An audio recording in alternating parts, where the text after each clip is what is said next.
Well, tonight, nearly 5 years after an explosive fire rocked the museum district, the former co-owner of a famed Houston restaurant has been indicted for arson by a federal grand jury.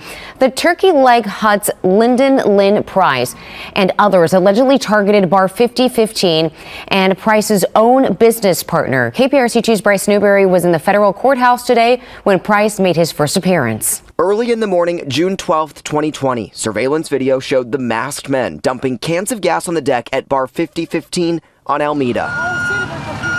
Soon, a fire ignited. Museum district neighbors felt the blast, and drone video of the aftermath showed the destruction. Despite those clear images, years passed before a federal grand jury returned this 3-count indictment. It accuses former Turkey Leg Hut co-owner Lyndell Lynn Price of being the mastermind that paid others for the explosion, targeting his one-time restaurant business partner who owned the bar. Armani Williams and John Lee Price, unrelated to Lynn Price, allegedly bought gas, cans, and masks before driving to the bar, setting it ablaze, and within 3 minutes, prosecutors say Lynn Price got the call, the arson was completed.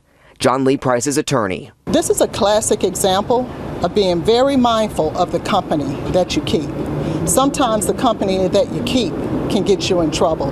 We look forward to looking into the charges. No cameras were allowed inside the courtroom, but with his mother watching, Lynn Price stood before the judge with handcuffs and shackles to hear the allegations. Amid other legal woes and health inspection violations, the Turkey Leg Hut shut down last November. Lynn Price opened a new restaurant, and Bar 5015 has since rebuilt. Other people have been charged in the conspiracy to burn it down, prosecutors say, but they're not yet arrested, so not yet named, all connected to the well-known entrepreneur who now faces up to 25 years in prison. Armani Williams and John Lee Price have been released on bond, but Lynn Price is expected back in federal court next week for a detention hearing when his attorney says he looks forward to getting him a bond. At the federal courthouse, I'm Bryce Newberry, KPRC 2 News. Bryce, thank you. Well, KPRC2 was the first local news station to break this story with a push alert at 1:41. If you don't get our notifications, go to our website, click2houston.com to sign up so you can know about breaking news first.